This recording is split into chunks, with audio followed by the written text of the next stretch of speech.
munyarwanda ugifite urwango rwo kureba umututsi nubwo waba uzi neza ko yatsembewe umuryango ugashaka ahandi hantu byegeka kandi ubizi uzi n'abamwishe n'ababiciye, uri umugome kandi ubwo bugome ntabwo buzaguha kurama mu gihugu cyawe, waba uri mu buhunzi aho uri hose. Abanyarwanda buri wese yishyire mu mwanya wundi, yumva akababaro kundi, bizarushaho kubaha gutekereza, kureka guhakana ibyabaye cyangwa kubigabanya. Ababikoze bose yaba ari abahutu yaba ari abatutsi n'abicanyi ruharwa, nta bundi bwoko wababaramo uretse ubwoko bw'abicanyi n'ibishugi. Dukwiye kwamagana no kuvuga ngo dushyire hamwe tuvuge ngo no, ntabwo dushaka ko bizongera.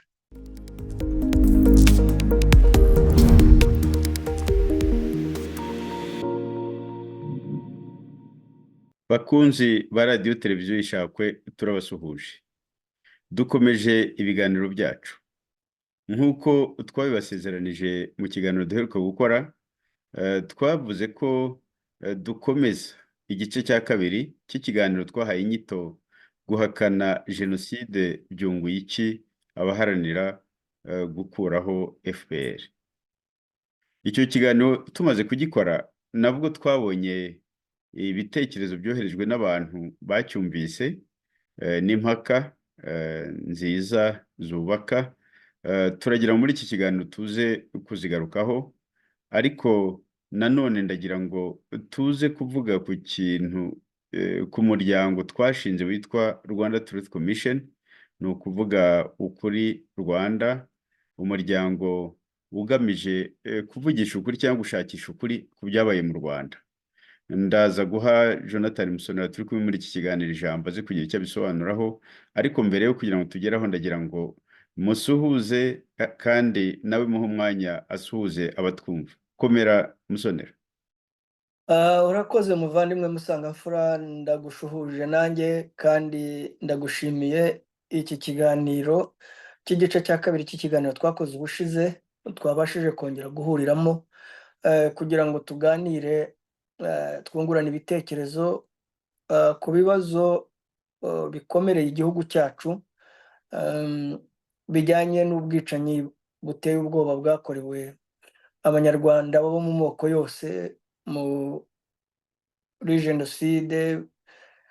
Kugeza uyu munsi wa none abanyarwanda bananiwe kwakira, ahubwo bakaguma mu mpaka z'urudaca.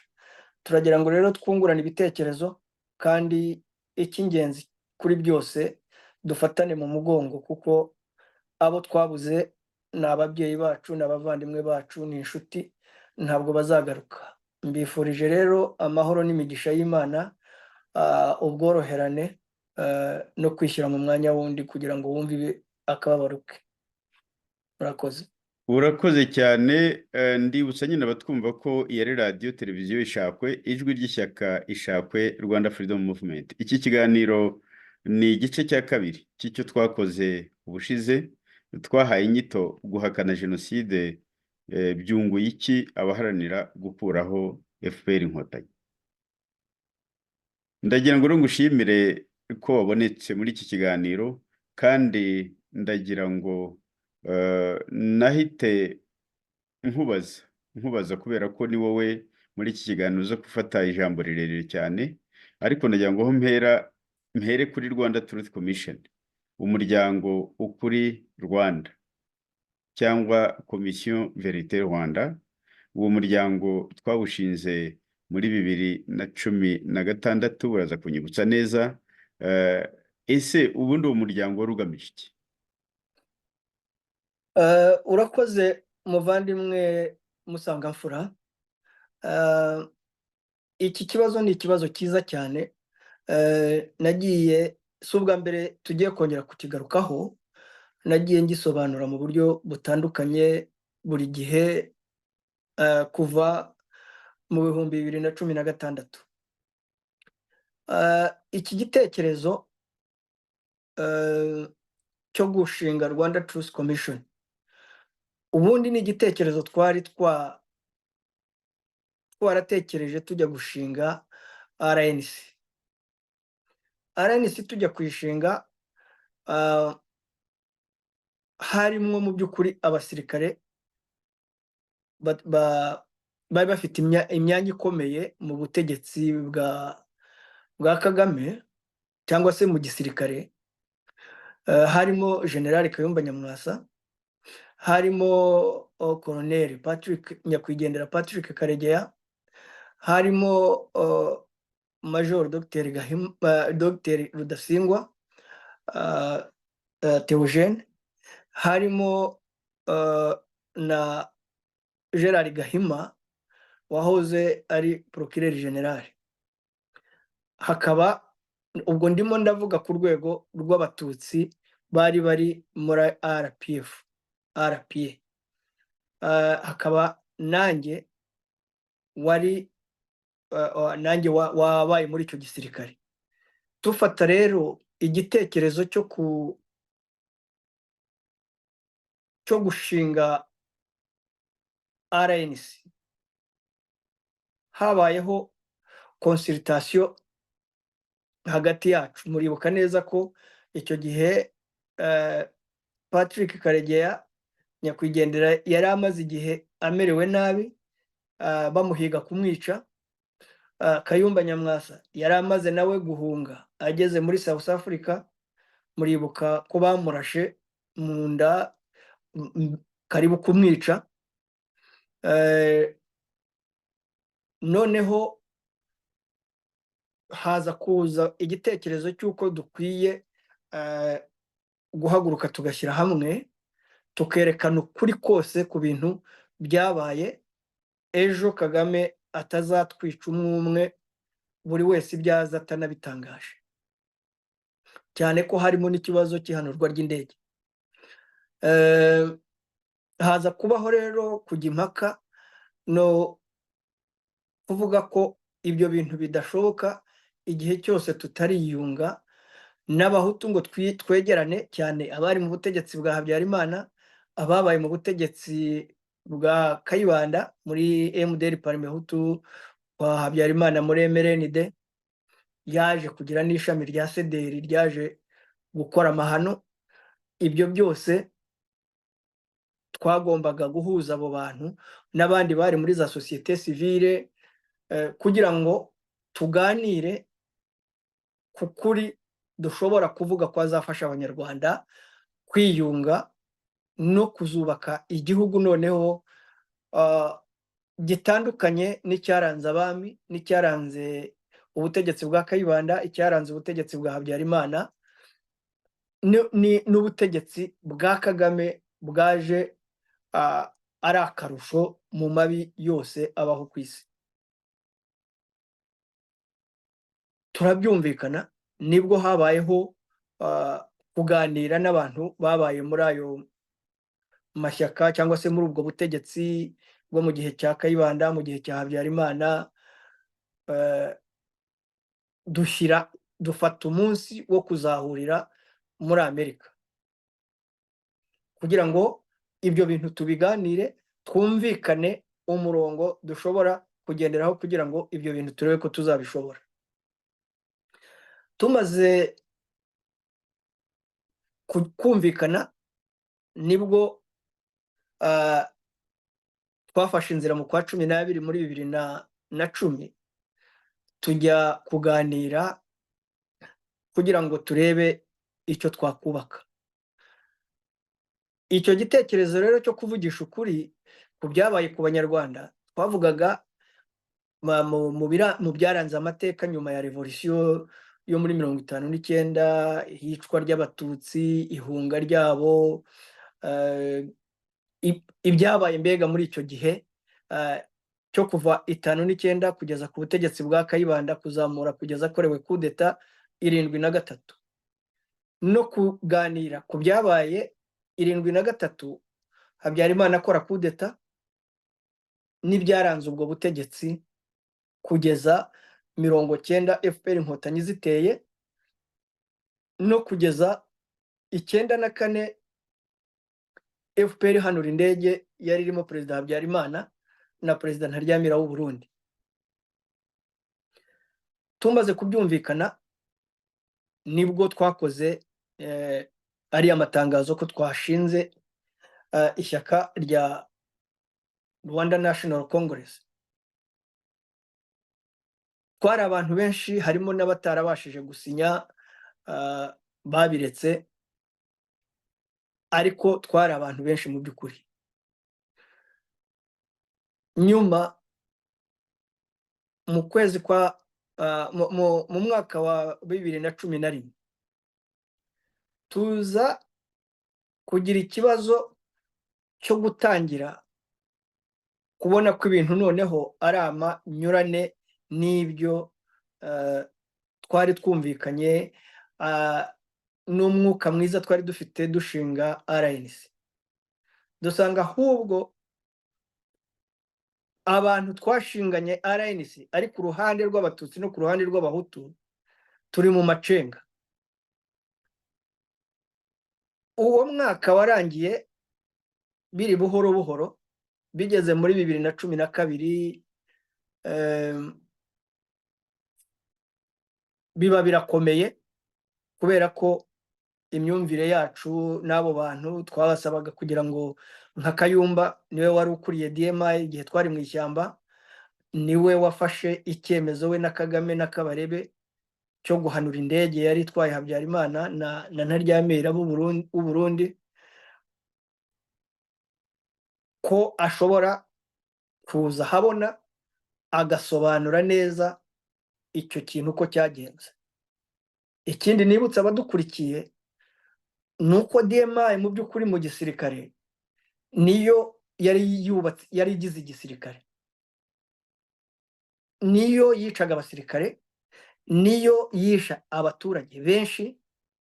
Ibyo rero twari dufite amahirwe yuko Kayumba wari ushinzwe intelligence yose ya RPA azabasha gusobanura muri make, kuko twaravugaga tuti baraguhushije, wenda ejo bazakurasa mu mutwe, ariko byaba byiza uko kuri kugiye hanze abanyarwanda bakumva ukuri bakabasha kwiyunga. Yewe tunavugana na Bacondo ko n'abandi bari muri MRND ko bazavuga uburyo AFR Interahamwe n'abandi bantu bakoze ubwicanyi ku Batutsi, uburyo ibyo bintu bananiwe kubihagarika, itsinda rito ry'Abatutsi rikageza aho ritsembwa. Muri make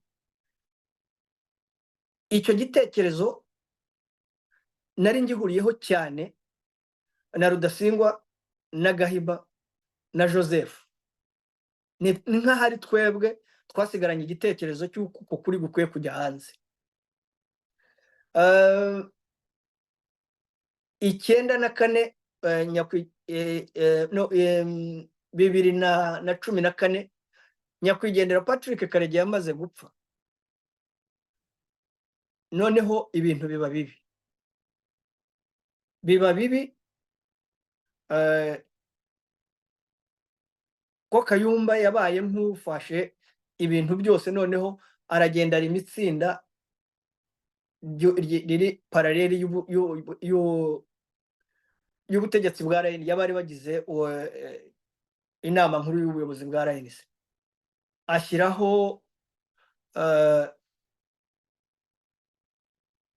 ubutegetsi buri paraleli bwarimo witwa Majoro Nkubana, burimo Majoro Micombero, burimo Ben Rutabana, burimo Jean Paul Turayishimye, harimo benshi ntashobora kurondora, ariko abari ku isonga cyane nabo b'abasirikare. Tutangira kujya mu manza, nyine bavuga ngo twebwe tugomba kuva ku butegetsi twarimo bwa RNC, ngo kuko igisirikare gishaka ngo uburyo bwo kuzakorana ngo na FDLR ngo bakarwana. Ariko icyo gihe mu manama twagiye tugira, twagiye twerekana ko ibyo bintu byo gukoresha intambara y'amasasu no kuvuga ngo ibya FDLR ko uburyo batekereza kubikoramo atari bwo. Nageze n'aho jyewe njya muri South Africa mpura na Kayumba ndamubwira nti ibintu utekereza gukora birajya kumera nk'ibyo mwakoze muri 90 mwica Rwigema. Ubu turi mu mahanga atandukanye kandi ibyo twasezeranye nitutanabikora ntabwo hazubakwa n'igisirikare kitarimwo abahutu. Ntari abasirikare ba FARE bahunze, ari abari mu mashyamba, ari abari mu Burayi.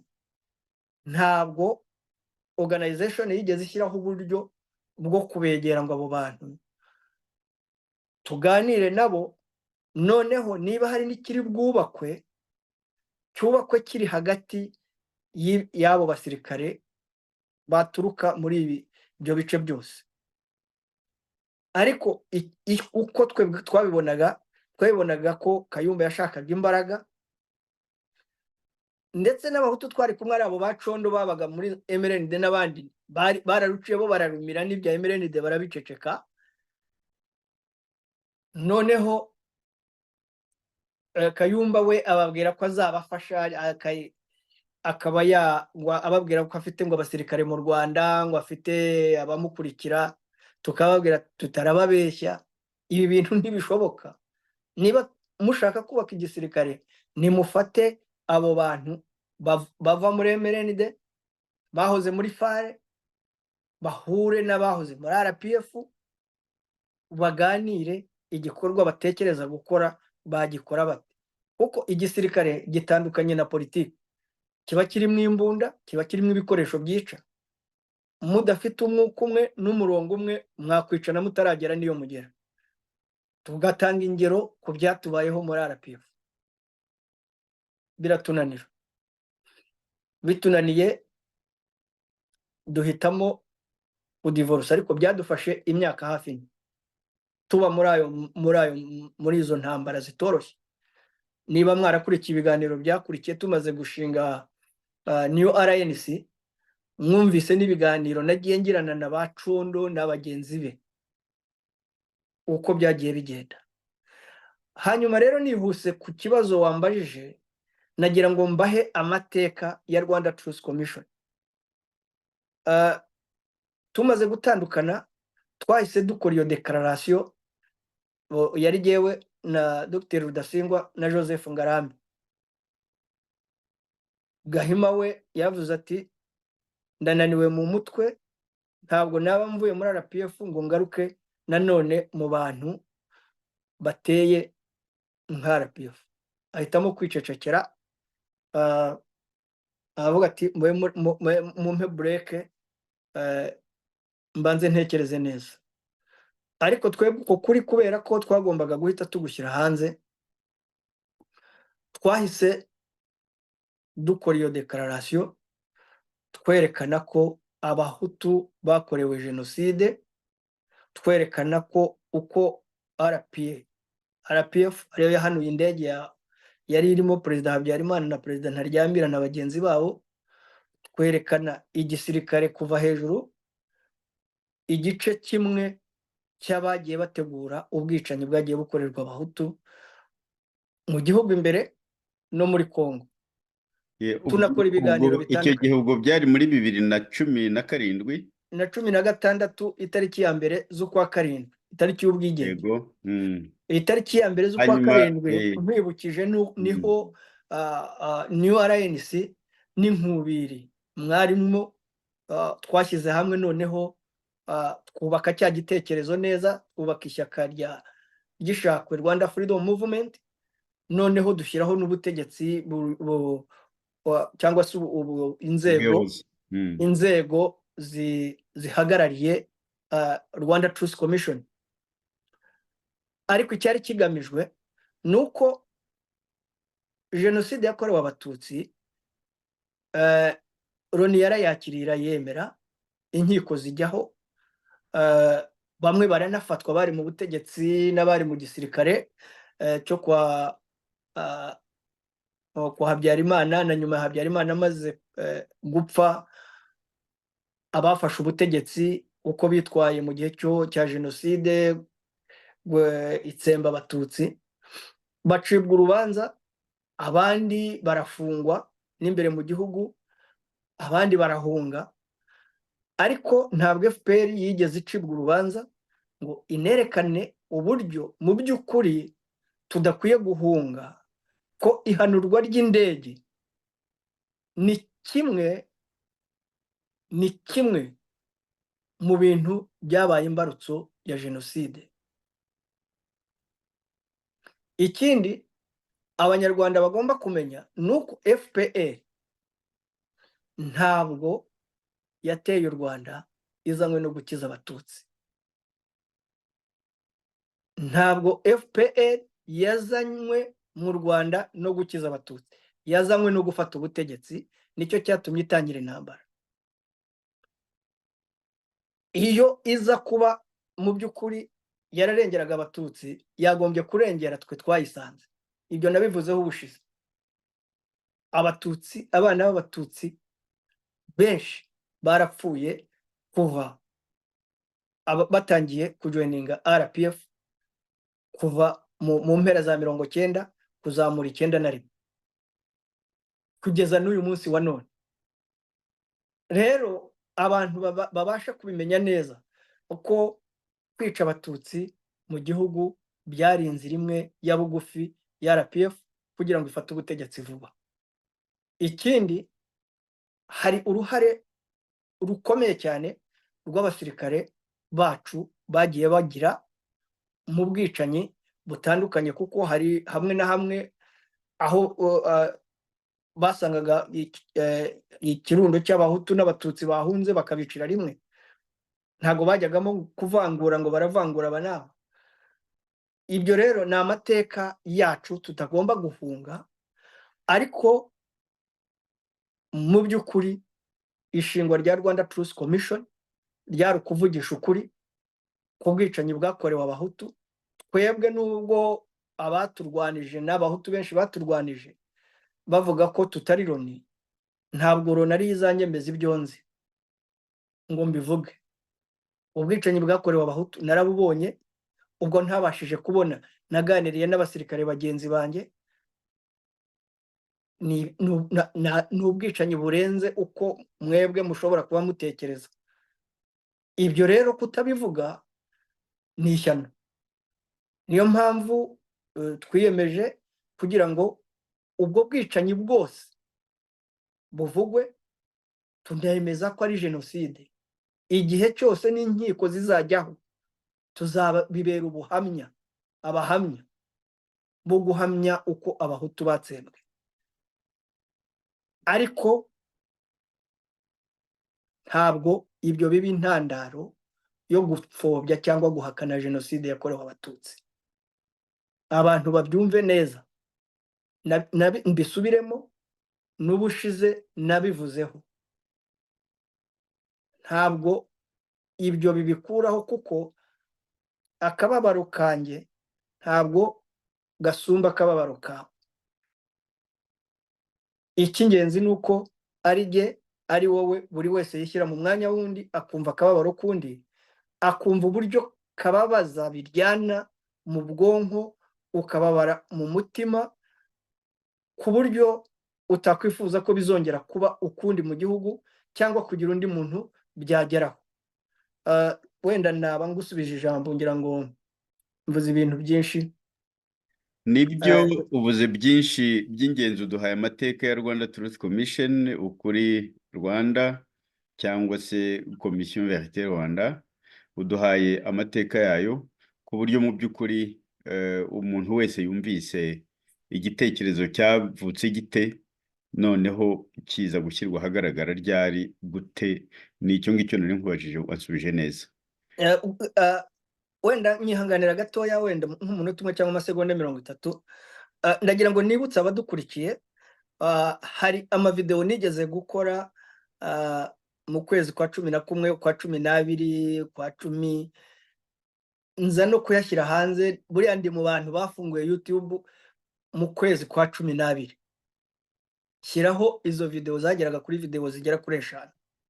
N'ubu iyo YouTube irahari. Anyway, nzongera nanayifungure nsubizeho ibi bitekerezo nongere kubishyira hanze buri munsi, cyane ko ni naho bakwiye kumva, kuko ibyo mbitangiye byazanye ikibazo hagati yanjye na Kayumba, avuga ngo ibyo bintu mvuga ngo ntabwo ngo ari igihe cyabyo.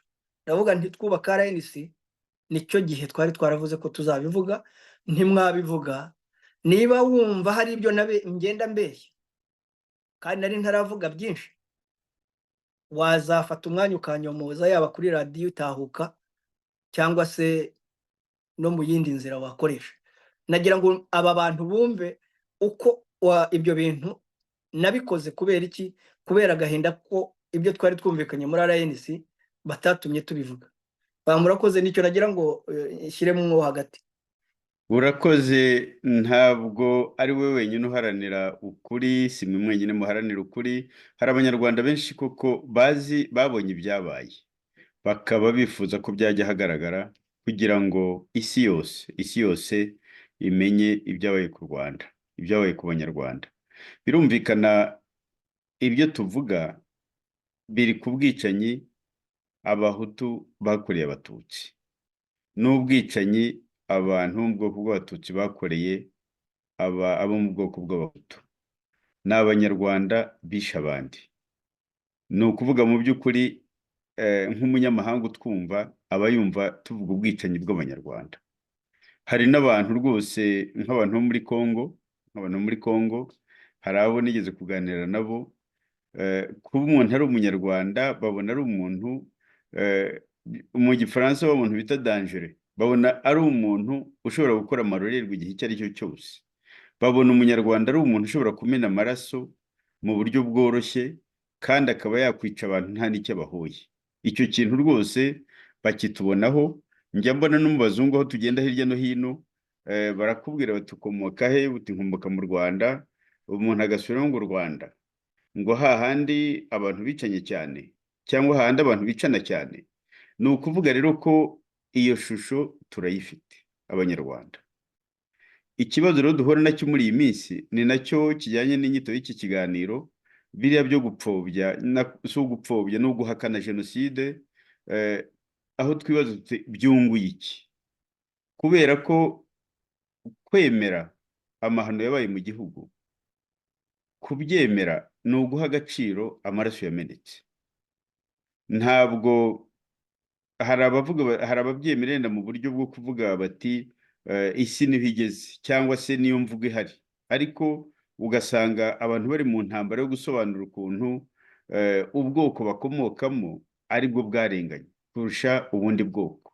Ugasanga abantu basa naho berekana ko abicanyi bakomoka mu bwoko bumwe ari beza kurusha abicanyi bakomoka mu bundi bwoko. Icyo rero ugasanga ari ikibazo Abanyarwanda turiho duhangana nacyo muri iki gihe, aho nyine usanga hari izo ntambara, abantu bavuga bati abantu mu bwoko bwanjye nta bwicanyi bakoze.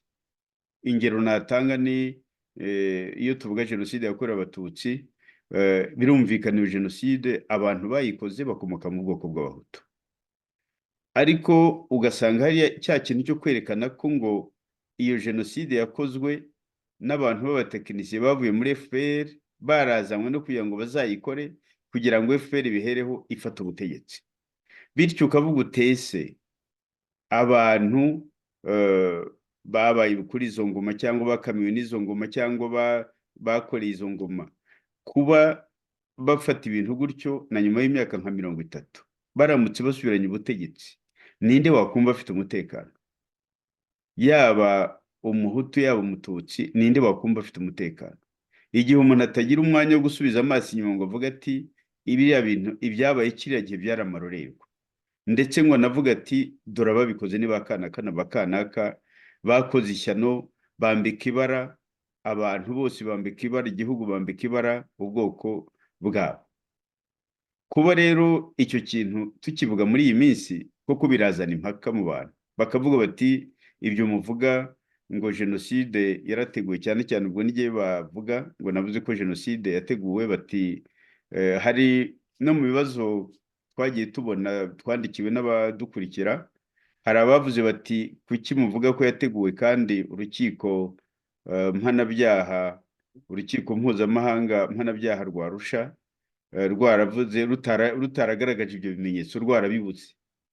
Ariko ikibazo aho nkibona, abanyarwanda tuzi ibyabaye, abanyarwanda tuzi ukuri kw'ibyabaye, dukoresha umutimanama wacu tuzi ko ibyabaye ntabwo ari inkuba yakubise ngo abatutsi bahite bashira, ntabwo abahutu bishwe n'abasirikare ba FPR, ntabwo ari inkuba yakubise ngo bahite bashira. Habaye ikintu cyo guteganya, gutekereza kubica no kubishyira mu bikorwa no kubishakira uburyo bikorwamo. Icyo kintu cyabaye, amahanga yabyerekana atabyerekana, ntabwo twahakana ikintu cyabaye. Ikindi cya kabiri ni uko nk'ubu iyo tuvuga ubwicanyi bwakorewe abahutu nabwo twita jenoside, tuvuga ko ari jenoside, amahanga ntabwo arabwemeza ngo avuge ngo koko mu Rwanda abasirikari ba FPR bo mu ishami ry'ubutasi bakoze jenoside yakorewe abahutu. Ntabwo icyo kintu kugeza ubu ngubu cyari cyatangazwa, ariko ni ikizi bose mu bantu batavuga rumwe na FPR Inkotanyi, icyo kintu ubu bose basigaye bacyemera ko ariko byagenze. Ariko byagera aho tuvuga tuti jenoside yakorewe abatutsi, bakavuga bati oya, ibyo ntabwo ari byo, ntabwo yabaye, ngo ntabwo yateguwe, bityo bigasa naho bamwe banabyitwaza bavuga bati nta nubwo ari na jenoside, nta nubwo ari na jenoside yakozwe n'abahutu, yakozwe na FPR kugira ngo ibone uko ifata ubutegetsi, ibone n'uko izagumana ubutegetsi. Nagira ngo Musonera, mu bibazo abantu bagiye bohereza na biriya abantu bavuga ku kiganiro abantu bakoze, hari abagushimye cyane bavuga ati uri umunyakuri, biriya bintu wowe ubibona ute? Iby'ubwicanyi bwibasiye abatutsi ubona ari ubwicanyi bwateguwe cyangwa ubona ari ubwicanyi bwaje nk'inkuba ikubise aho ngaho? Jonathan Musonera. urakoze nanone muvandimwe Musangamfura. Kuri iki kibazo, ubundi nta nubwo ari ikibazo cyakagombye kugibwaho impaka, kuko amaraso yamenetse y'abanyarwanda yaramenetse. Ababurana itegura idategura ntacyo bivuze, kuko ntabwo ibyo bizagarura abacu, barapfuye. Ikindi, urukiko rwa Arusha kuvuga ngo ntirwagaragaje ko habaye itegurwa ryo kwica abatutsi, ntabwo urukiko rwa Arusha ruturusha kumenya uko abantu bacu bishwe. First of all, umuntu iyo yateganije kwica arabanza akabitekerezaho. Ntabwo bigombera ko leta ijya gukora inyandiko ngo zandikwe zigire gute. Uwateganyije kwica aba yamaze kubisetinga mu bwonko bwe, agiye kwica kanaka, uwo kwa kanaka, utuye aha n'aha, ufite umuryango ungana gutya.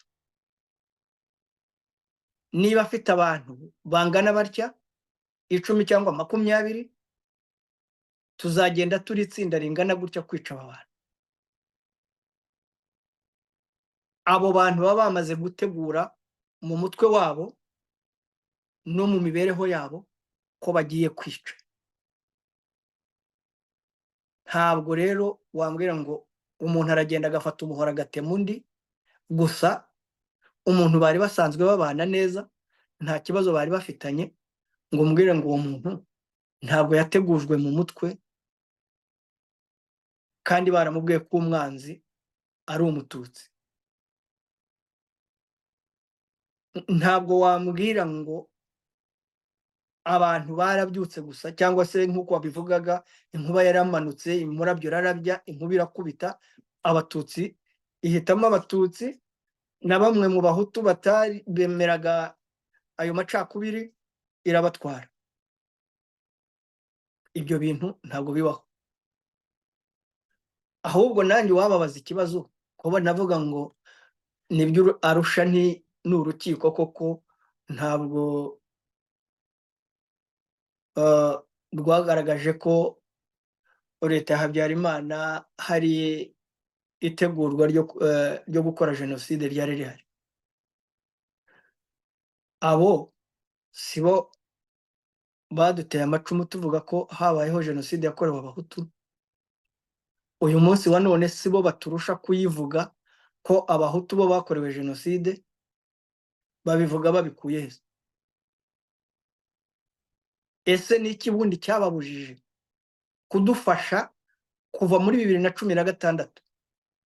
Iyo declaration tuyikoze bari baratinye kuvuga ibyababayeho, tukanakorerwa attack na bamwe mu bacikacumu b'abahutu bazi neza uburyo FPR yabishe, bavuga ngo ntabwo twebwe turi Loni, ntabwo ari twe dushyiraho inkiko, ntabwo. Ibyo bintu nabisobanuye ubushize.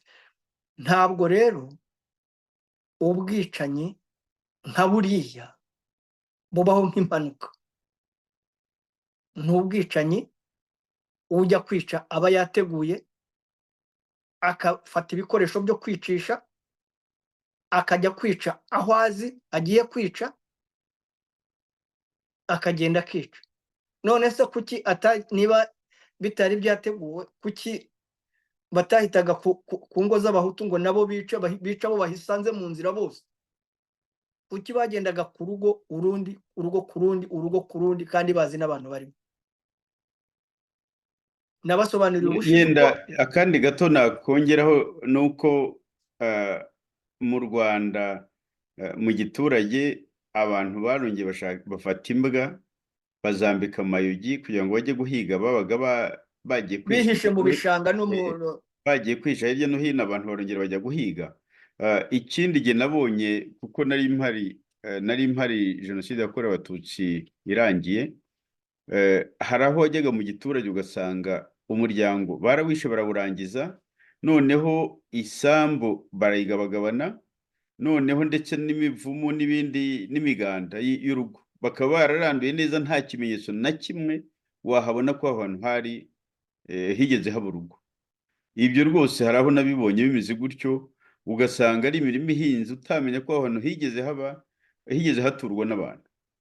Ibyo rero bikagaragaza ko iyo biza kuba ari ibintu byabaye ari nk'impanuka, abantu bari kwica abandi, ibintu bakabisiga uko bimeze gutyo, ariko ubona ko abantu barishe bamaze kwica, banagabagabana ibintu by'abantu, banakora n'ibintu byose byo kugira ngo bazimye neza neza ko abo bantu bigeze kubaho aho ngaho.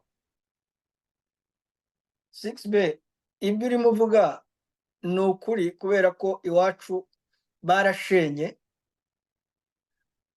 batwara amabati, amategura, inzugi, bajya mu nzu n'ibikoresho byo mu nzu byose baratwara.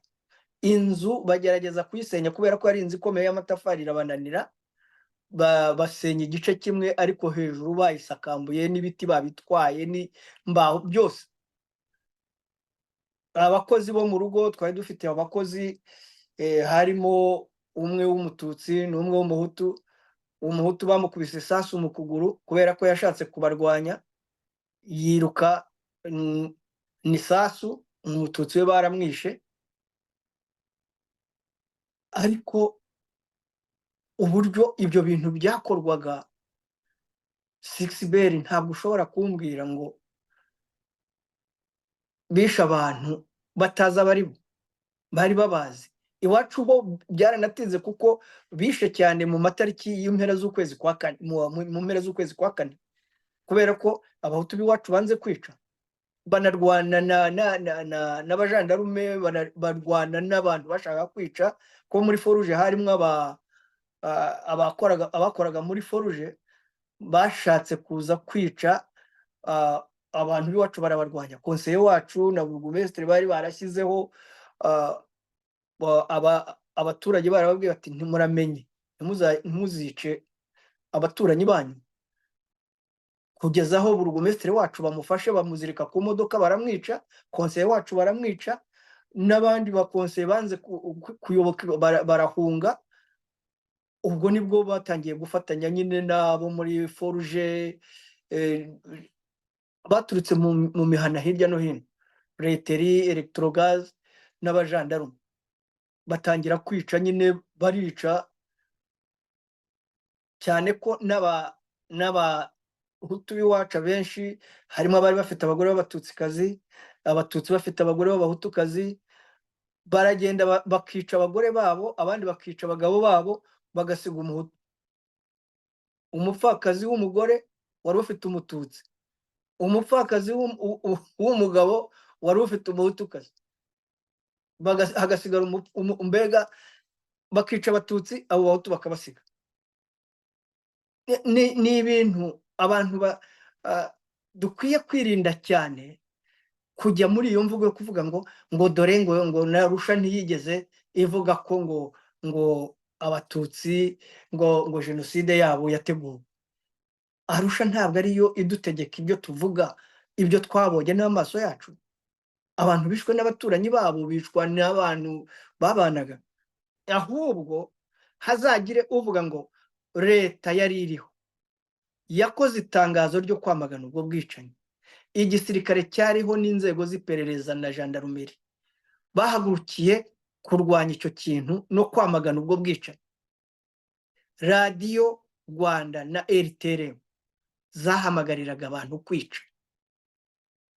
Bazarekane mu by'ukuri, ese koko hari ubushake bwabayeho ku butegetsi bwari buriho guhagarika ubwo bwicanyi bwari hagati y'abaturage? mu bantu batwandikiye harimo uvuga ngo kwica abatutsi byatewe n'uko inkotanyi zari zimaze kwica perezida Habyarimana ari umuhutu. Habyarimana afata ubutegetsi nawe abo yakuyeho mu myaka yakurikiyeho barabishe, ariko ntabwo habaye ikintu cy'uko ngo abaturage ngo bahaguruke ngo bajye kwica abantu ngo kubera ko Habyarimana yishe Kayibanda, kubera ko Habyarimana yishe Kayibanda, kubera ko Habyarimana yishe abantu bahoranye nawe muri leta ya Kayibanda. Ntabwo abaturage bahagurutse gutyo. Ikibazo ngiye mbona gikomeye ni uko abantu bari muri politiki ubu ngubu, hari abari muri politiki cyane cyane ndavuga abo hanze baharanira gukuraho FPR, nicyo barwanira, kandi ubona harimo abantu koko bize bafite amadiploma akomeye, hari n'abantu b'abahanga rwose njya mbabona no mu biganiro batanga n'amasesenguro bakora n'inyandiko n'ibitabo byinshi cyane basomye, ubona ari abantu bazi ubwenge. Ariko se uwo muntu azanyizeza ate ko nagira umutekano aramutse afashe ubutegetsi niba atemera ibyambaye, niba atabyemera, cyangwa se niba avuga ko ibyambayeho cyane cyane nk'ibyabaye ku batutsi ko byaturutse ku bandi batutsi, ntiyemere ibyo bibazo byabaye mu gihugu ngo yemere ayo marorerwa, bityo n'umuntu amubonemo ko ashobora kugira n'ibyo ahindura mu gihugu, ko yarinda igihugu kongera kugwa mu rwobo nk'urwo ngurwo. Niba umuntu atemera ibyabaye, abona yakwizeza ate abandi ko bashobora kugira amahoro aramutse afashe ubutegetsi? Hari ukuntu abatavuga rumwe na leta ya FPR Inkotanyi, abarwanya Kagame, hari ukuntu tuba mbese twigisha dusobanura ibintu, ariko tukibagirwa icyo kintu cy'uko abanyarwanda tubwira, baba abahutu baba abatutsi, bagomba kutubonamo n'ibyo tuvuga, bakareba niba koko turamutse dufashe n'ubwo butegetsi niba bagira amahoro. Ejo bundi induru yavuze mu bitangazamakuru by'abantu batavuga rumwe na leta ya FPR Inkotanyi byinshi bantuka ngo navuze ko jenoside yakorewe abatutsi yateguwe. Ndebye amacumu natewe nk'abo bantu bafite ubutegetsi nari kuba nkiriho, sijye jyenyine. Hari benshi batekereza batyo. None ni gute abo bantu baha abandi icyizere ko baramutse bafashe leta abantu bagira amahoro muri iyo leta? Onana wagiye gutangira ubuhamya. Uretse gato, ni gute umututsi w'umucikacumu yakwizera ko abo bantu bafashe n'iyo leta bamuha umutekano, niba batemera ko abavandimwe b'ababyeyi be bishwe niba batemera n'urwo bapfuye. Nicyo kibazo gikomeye giye mbona, ni gute mu by'ukuri kuba abantu bajya ziriya mpaka ugasanga bashyira imbere ikintu cy'uko ngo hari ibindi bigeze kuntukaho ngo naravuze ngo Tito Rutaremara ibyo yavuze ngo warafite ngo abantu 5 ngo muri buri serire bari baragejeje mu Rwanda ba FPR, mvuga ko ari ibinyoma, ari ibintu byo kwirarira, ngo ndiho ndamurengera, ndiho ndamuvugira, ndiho ndagira nti ni gute abantu babona ko abanyarwanda bakwizera ko babaho ntibicwe bakagira umutekano bafite ubutegetsi niba batemera ko batemera ibyabaye. Hari icyo bashaka kuvuga yenda nakure kukabanza ukakivuga nkaza gukomeza. nari ngiye kukubaza, Onana wagiye gutangira ubuhamya yigeze akubwira ko ubuhamya wamutangiye atari bwo ntacyo bwamumariye, wenda bari we utanga iyo ntuza ko Musangamfura yamutabye mu nama yamutangiye ubuhamya butari bwo? Ese ubundi ubuhamya wagombaga gutanga nubwo Onana yagombaga kukubwira, cyangwa nubwo wowe ibyo uzi wagombaga gutanga? Ntabwo yigeze agira icyo abivugaho, yenda ngo avuge ko nawe naratanze ubuhamya bumutera ibibazo cyangwa se bunyuranye n'ibyo n'uwo yatekerezaga ko ndiwe, kubera ko njye mpamya ko ampitamo nk'umutangabuhamya. Yampisemo kubera ko afite ukuntu azi ibitekerezo nemera, azi ibyo mvuga. Ntabwo yampisemo ari impanuka, ntabwo yampisemo avuze ko ndi bugende mbese nkaba undi muntu ntari. Ntabwo ariko byari bimeze. Abantu nicyo bibeshyaho nuko umuntu avuga ati jyewe mba ari jyewe nagiye gutanga ubuhamya nari kuvuga gutyo. Nibyo wavuga gutyo kuko ni kuvuga niko wemera, ariko Musangamfura nawe afite ibyo yemera, afite ibyo avuga. Ntabwo mu rubanza nabaye undi muntu ntari. Ntabwo navuze ibyo ntasanzwe mvuga. Niyo mpamvu rero icyo kibazo uko nkibona mu by'ukuri ni bya bindi by'uko hagira umuntu uterwa amacumu kugira ngo ikibaye icyo ari cyo cyose nibiramuka bigenze neza bavuge bati bigenze neza nubwo kanaka yamutabye mu nama, nibitagenda neza bavuge bati yazize kanaka wamutabye mu nama. Ariko ibyo ntabwo ariho njye mbona ikibazo. Aho mbona ikibazo ni umujinya nabonanye abantu, cyane cyane umujinya ikintu wari ushingiyeho. Exactement, icyo nicyo nanjye nibaza. N'ingingo abantu bagiye bagarukaho, ndavuga nti abo bantu ko ari abanyapolitiki abenshi muri bo cyangwa bavuga ko bakora politiki, ni gute bumva ko umunyarwanda yakumva ko afite umutekano baramutse bagize amahirwe yo kuyobora igihugu? Ni gute umunyarwanda yakumva ko afite umutekano? Erega 6B, planification ya jenoside ntabwo ikuraho jenoside. Waba warayipuranifiye utarayipuranifiye, ariko ukayikora ugatsemba abatutsi hirya no hino, ntaho bihuriye no kuvuga ngo ibintu ngo barabipuranifiye. Ubwo bushake bwo kwica no kurimbura burahagije. Ntabwo rero jyewe mu by'ukuri icyo kintu nkwiye kugitinda, ahubwo nterwa ikibazo n'abantu bameze batyo baburana icyo kintu kuruta kureba ku miryango y'abantu yazimye, yaba ari imiryango y'abatutsi, yaba ari imiryango y'abahutu, ngo barebe iyo miryango yazimye. Ni abantu twabuze, ntabwo bazagaruka. Yego, ntabwo bazagaruka. Ariko ikindi kibazo noneho gikomeye, abo bantu bishwe bifite aho byaturutse.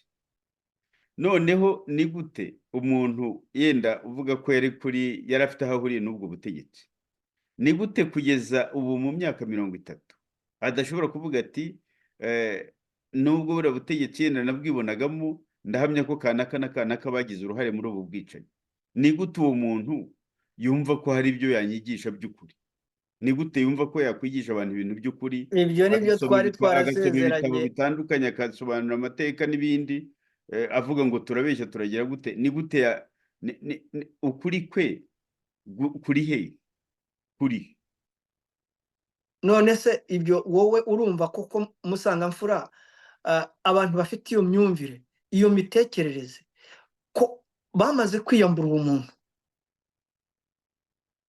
Ese iyo usubije mu bwonko bwawe ugatekereza uko wumva ko umubiri wawe ukunda, wumva nta muntu wawuhungabanya, kuki utareba ku mubiri wa mugenzi wawe ngo wumve ko ukwiye kuwufata nk'uko ufata uwawe, udakwiye kuwuhungabanya? Noneho n'abapfuye muri ubwo buryo bw'ubugome, ubwicanyi bubi ndengakamere, ukumva ko ugiye kubigiraho urubanza no kuburana, ngo ariko ngo arusha ngo yerekana ko bitateguwe. mbonye dusigaje iminota 3 kuyo twari twateganije. Ubutaha dukwiye kuza duteganya igihe kirekire, yenda igihe gihagije. Nagira ngo tuvuge kuri za duha uruhare, mbese abantu baba batwandikiye, abantu baba bagize ibyo batunenga, umuntu agire dukeya asubiza, noneho ibindi tuzabikomeze nidukora igice cya 3 cya kino kiganiro. Hari nka Michel Niyibizi yanditse ngo Musonera ubundi ukunda kuvuga ukuri, ariko aha urabeshya ku bijyanye n'amashuri n'imirimo ku Batutsi igihe cya Habyarimana. Ikinyoma cyambaye ubusa. Niteguye kugirana ikiganiro nawe. Nanjye ndumva rwose Michel arakaza neza mu kiganiro, ariko nagira ngo ugire icyo umusubiza. Urakoze muvandimwe Musangamfura. Nanone kuri iki kibazo gikomeye cyane, ndamusuhuje rwose Michel Niyibizi. Ni umugabo nibwiraga ko ari umugabo mukuru, kandi w'umuhanga, umunyabwenge. Ngereranije mu by'ukuri aranduta no mu myaka. Iki kibazo kijyanye n'amashuri, azabanze arebe mu itegeko ry'iringaniza, azansobanurira icyo iringaniza ryari rigamije. Ikindi cya kabiri, ndagira ngo azansubize ku kibazo abana barangizaga 6e année primaire, kugira ngo ukore ikizami cya leta, wagombaga gusinya ibyo bita fiche signalétique. Sinzi niba ubyibuka neza. Ndazibuka. Zandikwagaho Musonera w'Umututsi, mwene kanaka na nyirakanaka batuye aha ngaha. Azansobanurire ibyo byari bigamije iki, kugira ngo ugombe kwisobanura, ushyireho n'ubwoko, ushyireho n'ababyeyi n'aho ukomoka.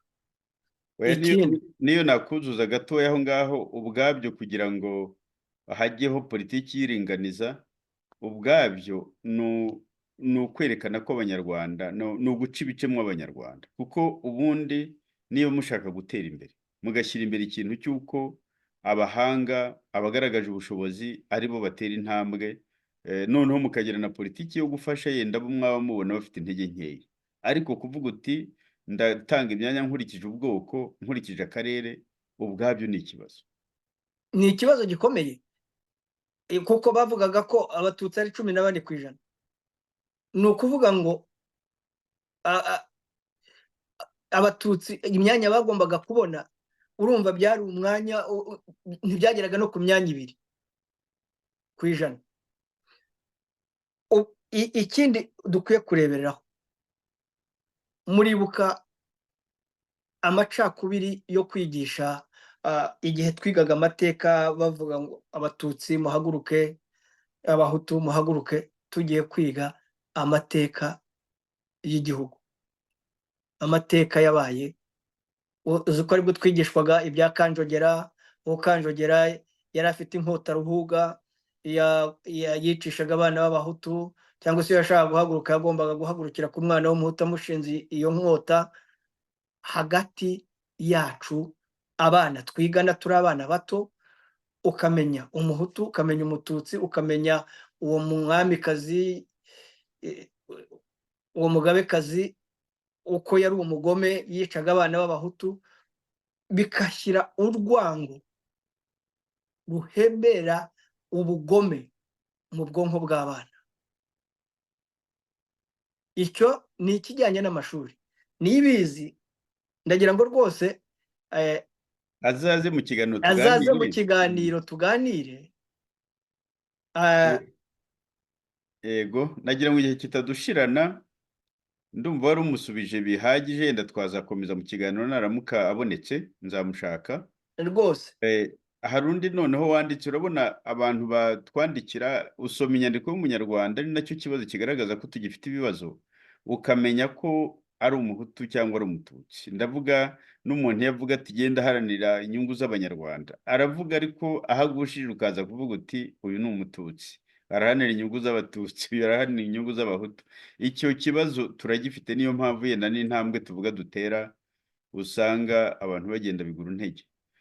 Undi nawe yanditse, ndahamya ko ari mu bwoko bw'abatutsi kuko uko yandika nawe birumvikana, ati abavandimwe bacu b'abahutu bakwiye kumenya ko jenoside yakorewe abatutsi ariyo yabaye intandaro ya jenoside yakorewe abahutu, kuko iyo abahutu badatema abatutsi bari mu Rwanda rwa Habyarimana, ntaho bari guhurira na za mayibobo za Kagame z'abahezanguni b'abatutsi bateze umutego abahutu bo mu Rwanda, bakica inzirakarengane zitari zifite aho zihuriye n'abicanyi bari bateye u Rwanda rwacu.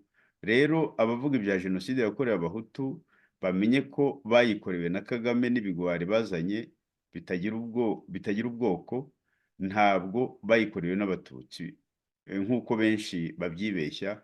Twiyo twemera ni iyakorewe abatutsi kuko yabaye amahanga yose ayireba, tukemera n'ubwicanyi bwakorewe abahutu mu cyiswe kwihorera kw'abatutsi bari bafashe ubutegetsi batsinze leta yiyitaga iy'abahutu, yari imaze kwiyicira abana bayo, yirereye ikabateza injiji z'abahutu batagiraga ubwenge, bisenyeyeho igihugu bakagiha inzererezi yanditse za Kampala, bazi ngo barahima abatutsi, none nibo bihimye babuze intama n'ibyumba.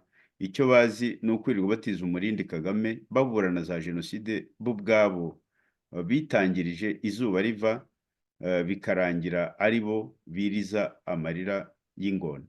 Ndumva uyu arerekana ubusesenguzi bwe, twakomeza yenda tukumva n'abandi bitekerezo batanga. ariko gato kuri uwo nguwo Yego, ndemeranwa nawe. Mu by'ukuri ntabwo abatutsi ari bo bakoze jenoside ku bahutu. Aho bitandukaniye ni uko abakoze jenoside ni abari mu gisirikare cya RPA, ni abatutsi bari mu gisirikare cya RPA. Bamwe muri bo nk'uko twagiye tubibona uko byari biteguye mu gice cya DMI military police, banafashijwe n'abasirikare bamwe, agace kamwe kavuye muri PPU mu ba escort ba Kagame. Aha rero abatutsi bari mu Rwanda bari bashize, abandi bari babashije guhishwa n'abahutu bari muri za plafo cyangwa mu mibyuko aho bagiye babahisha babagemurira. Nta mbaraga cyangwa ubushobozi bari bafite bwo kujya kwica abahutu. Ni igisirikare cya RPA cyari cyaratoranijwemwo abicanyi ruharwa bagombaga kugenda batsemba abahutu. Icyo nacyo ni ikintu tuzakomeza kugarukaho rwose. Ibyo ngibyo ndemeranwa nawe.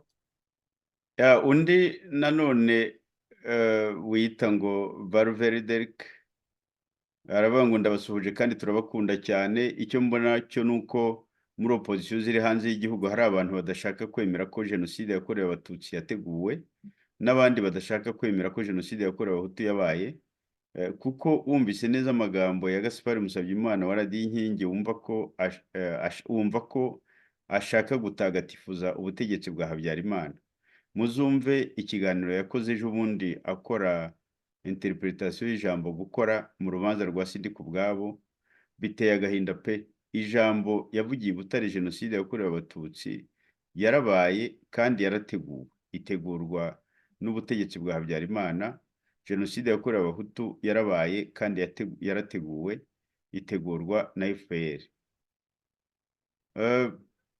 Abatwandikiye mbese ibitekerezo byabo biri munsi y'ikiganiro twakoze ubushize, ni ukuvuga abashaka kubireba babireba aho ngaho, noneho n'abandi bashaka gutanga ibitekerezo bakaba babitanga. Nagira ngo Musonera tugane ku musozo w'iki kiganiro, niba hari ikintu ushaka kongeraho ufate ijambo ryo gusoza tugisoze, nibiba ngombwa tuzakora igice cya gatatu, dore ko n'ibintu byinshi cyane twasezeranije abantu tuzavuga muri ibi biganiro tutarabigeraho, ariko ndagira ngo uduhe umusozo. urakoze Umunota umwe. urakoze muvandimwe Sixbert Musangamfura, nanone nongere ngushimire. Eh, ndagira ngo nkure rwose urujijo ku batekereza inyito n'ubugambo buvugwa mu iyicwa ry'abanyarwanda bo muri ayo moko abiri, dore ko ariyo tuvuga abatwa bo ntitujya basha kubagarukaho, ariko ndagira ngo mbabwire ko jenoside yakorewe abatutsi yakozwe mu buryo bwo kurangiza abatutsi bari mu gihugu. Abayikoze bari barateguwe bafite imbunda, bafite za grenade n'ibindi bikoresho bisanzwe byifashishwa mu mibereho y'abanyarwanda, inyundo, imipanga n'ibindi. Ibyo biteguye ku buryo butangaje, kuko ntabwo ushobora kumara amezi 3 ngo ube utsembye abantu mu gihugu hose, unatsemba n'abahutu babashe guhisha abo bantu. Icya kabiri, ubwicanyi cyangwa se jenoside yakorewe abahutu, twe twemera ko ari jenoside kubera ko uko abahutu batsembwe twabibonye kandi tubizi. Uburyo ishami rya DMI military police yubatswe 91 mu mpera zayo, uburyo byakoraga bwari uburyo bw'ubuhanga cyane, ko hari naho bicaga n'imirambo bakayitwika cyangwa se bakayicukurira ibyo bakayitaba ku buryo bwo guhisha ibimenyetso. Ibyo rero ni ibiganiro tuzakomeza gukora, kandi tuzarushaho kugenda twerekana ubu bugome bw'indengakamere bwakorewe abanyarwanda. Nkaba narangiza mvugana umuntu w'umunyarwanda waburiye umuvandimwe we muri jenoside, waburiye umuvandimwe we mu bwicanyi bwabaye mu gihugu, ndamukomeje agire kwihangana. Munyarwanda ugifite urwango rwo kureba umututsi, nubwo waba uzi neza ko yatsembewe umuryango, ugashaka ahandi hantu byegeka kandi ubizi uzi n'abamwishe n'ababiciye, uri umugome, kandi ubwo bugome ntabwo buzaguha kurama mu gihugu cyawe, waba uri mu buhunzi, aho uri hose. Abanyarwanda buri wese yishyire mu mwanya wundi, yumva akababaro kundi, bizarushaho kubaha gutekereza, kureka guhakana ibyabaye cyangwa kubigabanya. Ababikoze bose, yaba ari abahutu yaba ari abatutsi, n'abicanyi ruharwa, nta bundi bwoko wababaramo uretse ubwoko bw'abicanyi n'ibishugi. Dukwiye kwamagana no kuvuga ngo dushyire hamwe, tuvuge ngo no, ntabwo dushaka ko bizongera. Murakoze. Urakoze cyane Jonathan Musonera, amagambo urangirijeho n'amagambo akomeye cyane, ni n'isomo rikomeye cyane ku bantu twese tuvuga ko duharanira kuyobora igihugu cy'u Rwanda. Ni ngombwa ko dutera iyo ntambwe yo kugaragariza n'umunyarwanda uwo ari we wese, yaba umuhutu yaba umututsi yaba umutwa, ko tuzirikana amaraso yamenetse mu muryango we, ko tuzirikana amaraso yamenetse mu gihugu cyacu, kandi ko iyo ndahiro y'uko amaraso atakongera kumeneka ariyo ituranga, ari iranga ibikorwa byacu. Ndagira ngo rero ngushimire, nshimire abaduteze amatwi. Nibutse ko iki kiganiro cyari icya kabiri, iki kiganiro twise guhakana jenoside byunguye iki abashaka kuvanaho FPR. Iki cyari ikiganiro cya kabiri. Muri iki kiganiro twari kumwe nawe Jonathan Musonera, mwakigezwagaho na Sixbert Musangamfura. Muramuke kandi abari aho bukeye namwe mugire umunsi mwiza.